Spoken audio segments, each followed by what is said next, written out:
কৃত্ৰিম বানপানীত ভয়াবহ পৰিস্থিতি, ব্যাহত স্কুল কলেজ ব্যৱসায় বাণিজ্য, অভাৱনীয় পৰিস্থিতিৰ সন্মুখীন অঞ্চলবাসীৰ, জনপ্ৰতিনিধিয়ে কোনো ভূমিকা নোলোৱাৰ অভিযোগ।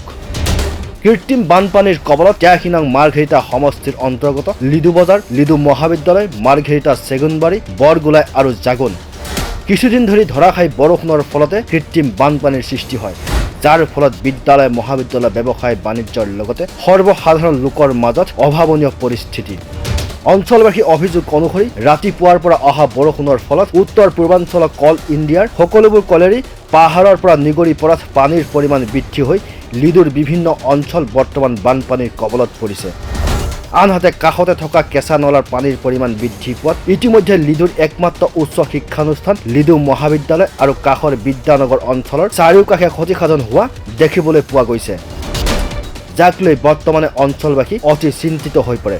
লিডুৰ কাঁচা নলাৰ ভয়ংকৰ ৰূপে একমাত্ৰ শিক্ষানুষ্ঠান লিডু মহাবিদ্যালয়, লিডু জুনিয়ৰ কলেজ, উদয়ন জাতীয় বিদ্যালয়কে প্ৰমুখ কৰি শিক্ষাৰ এই তিনিওটি অনুষ্ঠানৰ ব্যাপক ক্ষতিসাধন কৰে।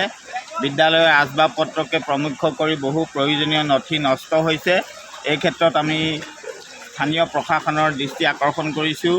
অনতিবিলম্বে এই ক্ষেত্ৰত এক আশু সমাধান আমি কামনা কৰিছোঁ আৰু ৰাইজেও এই ক্ষেত্ৰত আমাক সহযোগ কৰিলে ভাল পাম।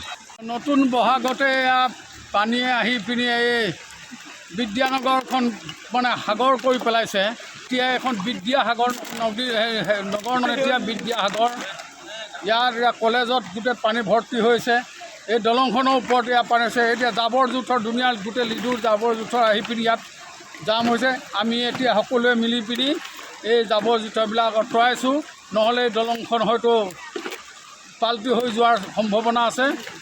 গতিকে আমি আজি ইয়াৰ যোগেদি আমাৰ প্ৰশাসনক অকণমান চৰকাৰক জনাব বিচাৰিছোঁ, যাতে এই দলংখন অকণ মজবুত কৰি বনায় আৰু আমাৰ এই বিদ্যানগৰখন উদ্ধাৰ কৰে। এই বানপানীৰ কাৰণে বৰ অতিষ্ঠ হৈছোঁ। বিশেষভাৱে এই লিডুত যেতিয়া আমাৰ এই কাঁচা নলাটো মানে ওপৰদি উঠে, বিশেষভাৱে ওপৰৰ পৰা যেতিয়া বৰষুণবোৰ যিবোৰ জমা হৈ থকা হেৰিবোৰ গোটেইখিনি এৰি দিয়ে, তাৰপিছত ইয়াত যেতিয়া একেৰাহে বৰষুণ হয়, তেতিয়া আমি মানে আমাৰ এইটো অলপ ল'লেণ্ডত পৰে কাৰণে আমাৰ উপায় নাইকিয়া হৈছে। এইটো কল ইণ্ডিয়াই আগৰ পৰা এইটো প্ৰব্লেমটো ছল্ভ কৰিব পাৰিলেহেঁতেন। গতিকে তেওঁলোকে মানে বিশেষভাৱে এইটো আগতে পেলাই থোৱাৰ কাৰণে এতিয়া আমি মানে বিশেষভাৱে আমি ডুবি গৈছোঁ। আমাৰ বিভিন্ন এইবোৰ আমি ল'ৰা ছোৱালীবোৰ কষ্ট পাইছে আৰু আমি এতিয়া অফিচ মেইনটেইন কৰিবৰ কাৰণে আমাৰ বহুত অসুবিধা হৈছে। গতিকে এনেকৈ ধৰণে হ'লেতো আমাৰ উন্নতিটো একেবাৰে নাইকিয়া হৈ যাব। পৰিস্থিতিৰ সন্দৰ্ভত এইসকল লোকে অভিযোগ কৰে যে মাৰ্ঘেৰিটাৰ সমষ্টিৰ কোনো এজন চৰকাৰী বিষয়া বা জনপ্ৰতিনিধিয়ে কৃত্ৰিম বানপানীৰ ককবকাই থকা স্থানীয় লোকৰ বুজ ল'বলৈ উপস্থিত হোৱা নাই। মাৰ্ঘেৰিটাৰ পৰা মিথুন বৰুৱাৰ প্ৰতিবেদন, মাই নিউজ এনি।